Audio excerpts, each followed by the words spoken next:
In nomine Patris et Filii et Spiritus Sancti. Amém. Amém. Estamos então hoje no quarto domingo da Quaresma, celebrando essa missa letária em Jerusalém.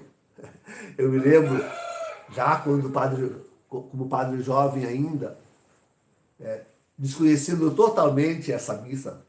A gente não tinha contato nenhum, zero. Nunca, quer dizer, eu nasci sob essa missa, mas era pequeno. Então,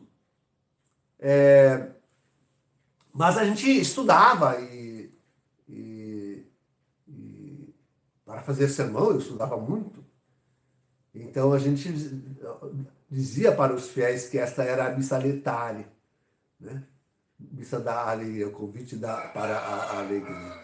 Mas agora eu faço o convite, né? Como eu acabo de fazer no introitus desta missa.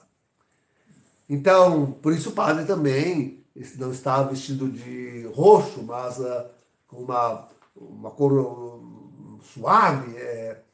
O Domingo das Rosas, é o Domingo da Alegria. Sim, que direi, queridos, vejo que os homens tanto querem se alegrar e tem razão em fazê-lo. Nós queremos a Cristo por Rei, aliás, precisamos e teremos, sim. Mas é preciso colocar as coisas no seu lugar. É isso que é, no seu tempo e no seu momento, esse que é o difícil. Agora não é hora de Jesus reinar. Nós, uma comunidade escatológica, que prega e espera, se prepara para Jesus voltar em breve, em glória e em majestade, em todo o esplendor do seu ser. Sim, nós sabemos disso. Ele vem reinar. Né? E reinará sobre toda a realidade, até sobre o cosmos. Tudo será penetrado do Espírito do Senhor. Mas não nos enganemos como estes homens do Evangelho, essa multidão do Evangelho, da qual Jesus fugiu porque não entendiam ao Senhor, nem entendiam a Eucaristia. Interessante aqui o olhar de Jesus. O Evangelho começa com Jesus dizendo, aliás, com a informação de que uma grande multidão seguia Jesus, né, para o outro lado de Tiberíades. Mas também uma segunda notícia diz que Jesus levantou os olhos e viu a grande multidão. Essa já não é mais aquela que... uma multidão é diferente da outra. A primeira multidão é do povo que estava ali com Jesus. Mas o olhar que Jesus lança quando olha para o alto é o olhar para a história, para todos os tempos, para todos os homens que haviam e os quais ele queria saciar com a Eucaristia. Para já aproximar uma palavra na primeira leitura, aos quais ele queria libertar com a Eucaristia. E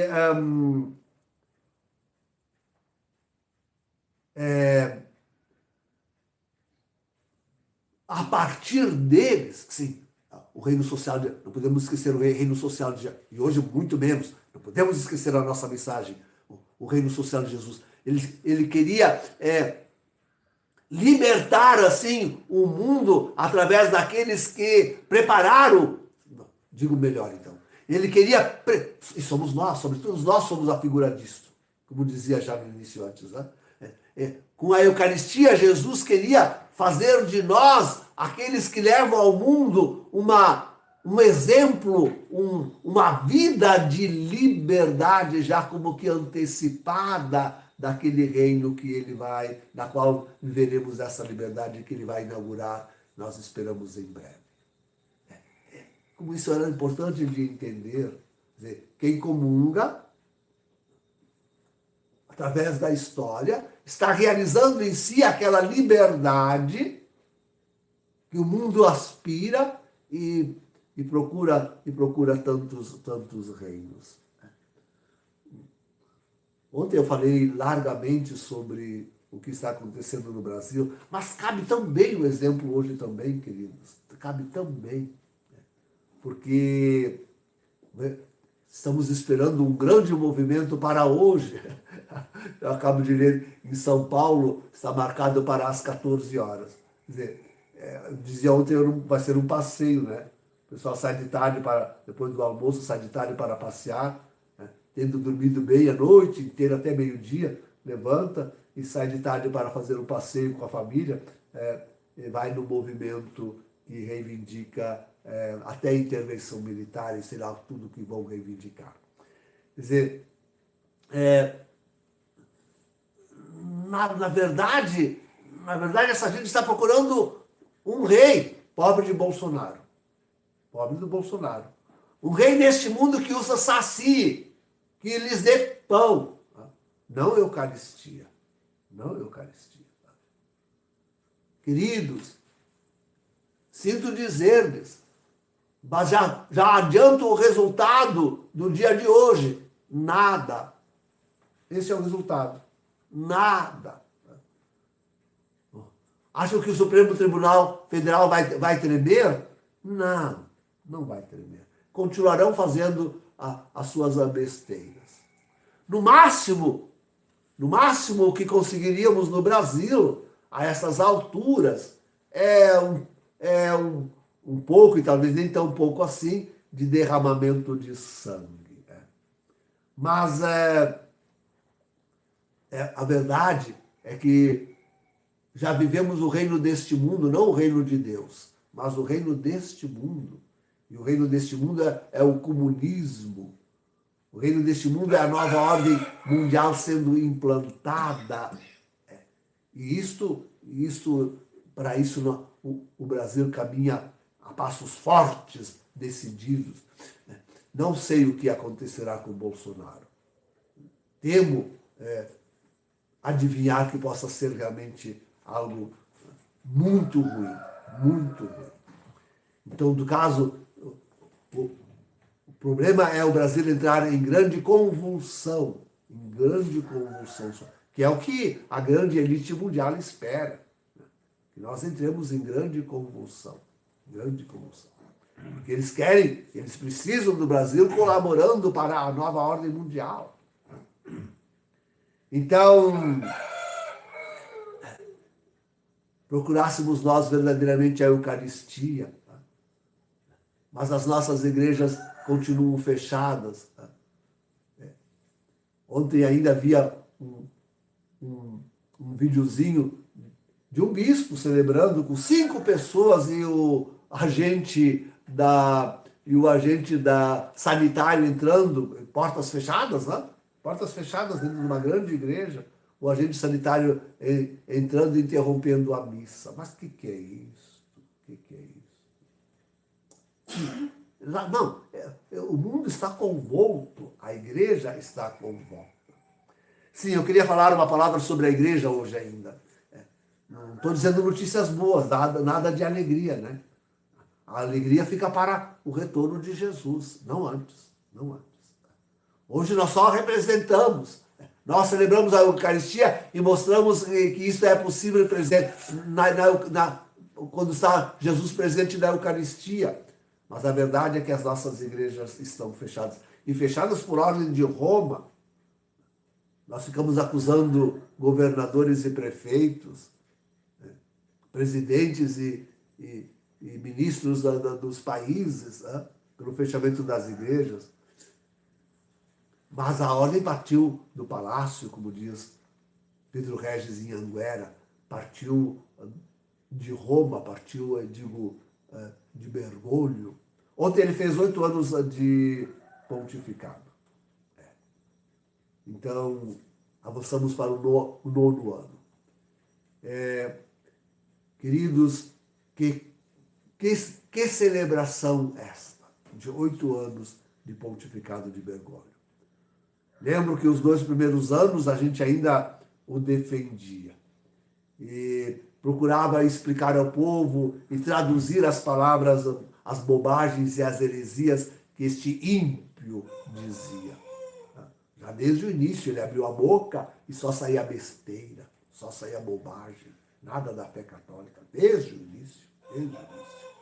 Mas a gente ficava defendendo, eu também ficava defendendo, explicando e tentando dizer como era na tradição, como se podia entender aquilo na tradição.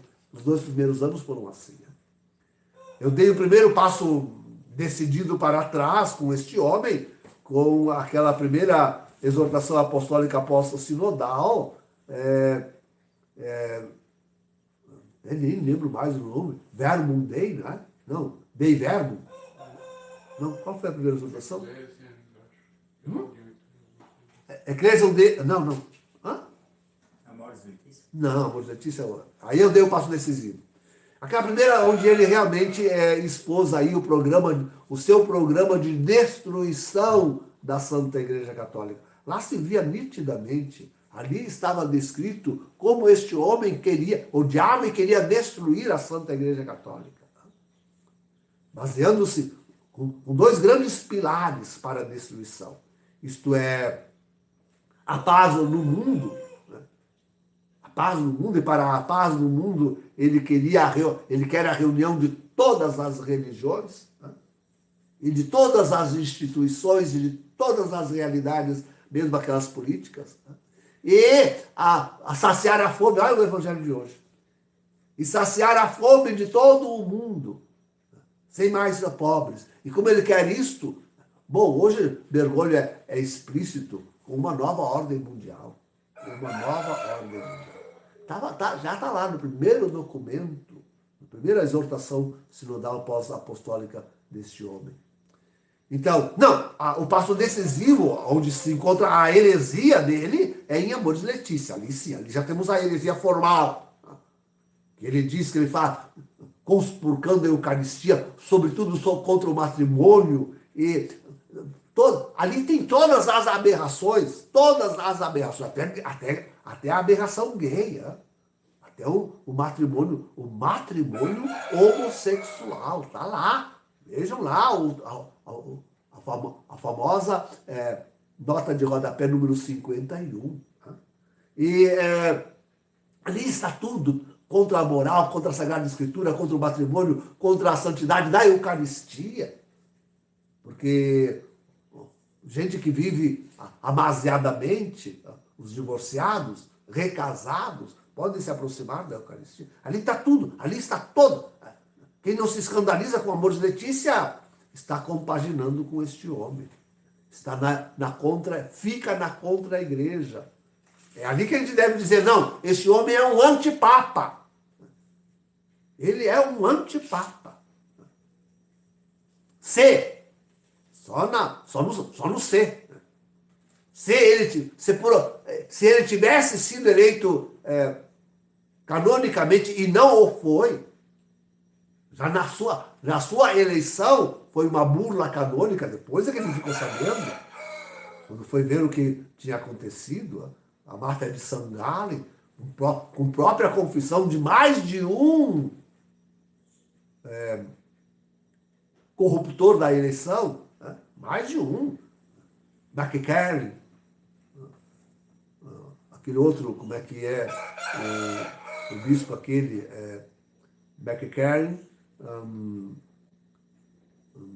agora, já disse tantas vezes o nome desse homem aí. Enfim, toda essa máfia de como ele mesmo chamava, a máfia de St. Gallen.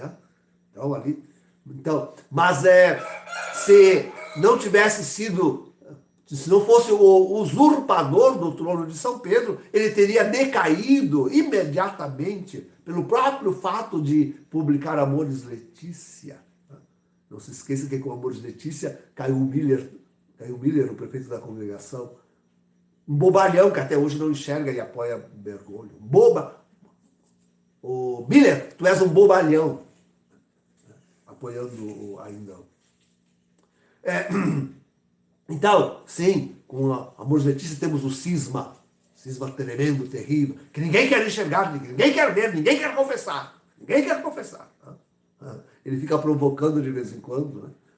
Dizendo que a igreja poderia entrar em cisma, mas o cisma já foi como o abismo está profundo, dessa gente toda ficando do lado de lá, na contra-igreja. Mas depois, só para lembrar desses 8 anos, alguns terrores desse homem, tivemos aquela outra, aquele outro sínodo da Amazônia, na qual saiu aquele da Amazônia. Aquilo é o sínodo do paganismo, né? Lançando a contra-igreja no paganismo, com a profanação da Basílica de São Pedro, com a entrada com a saída processional da Pachamama, bispos e cardeais, e ele, o antipapa, seguindo nessa procissão. Isso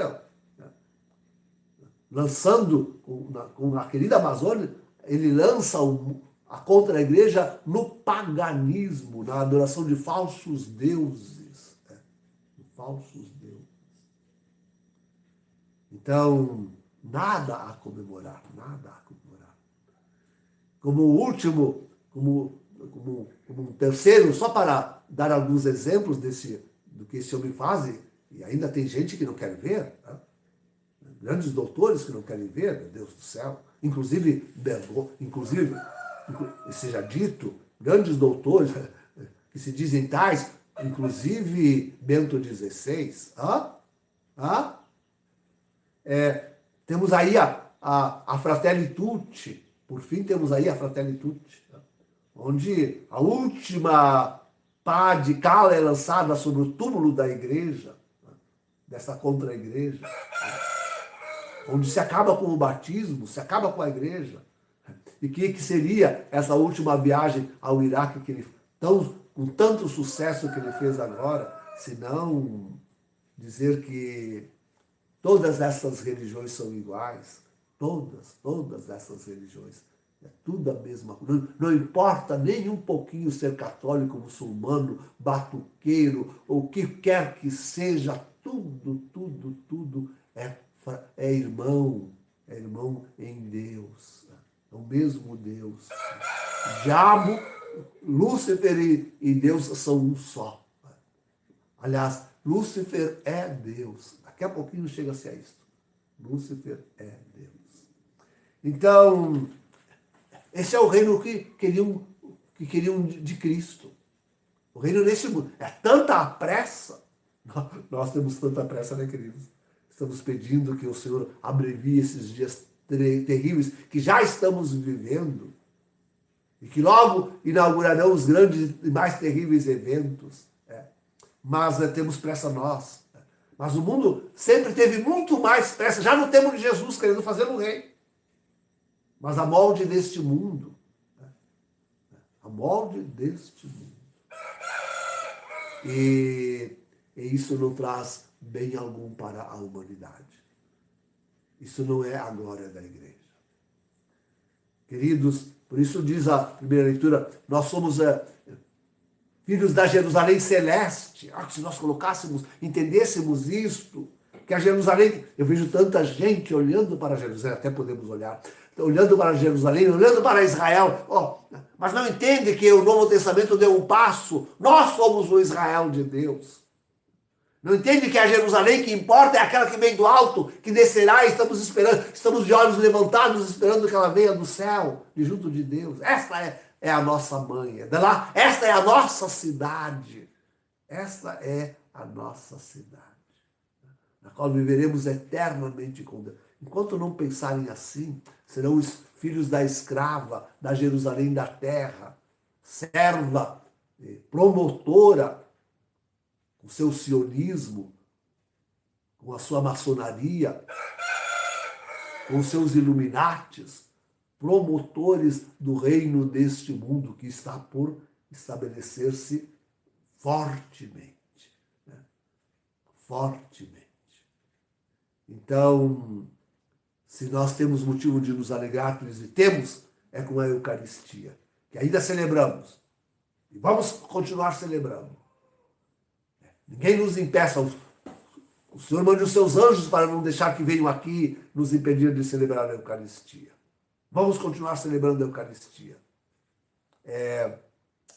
Até que Jesus venha e Ele mesmo celebre conosco. Em nome do Pai, do Filho e do Espírito Santo.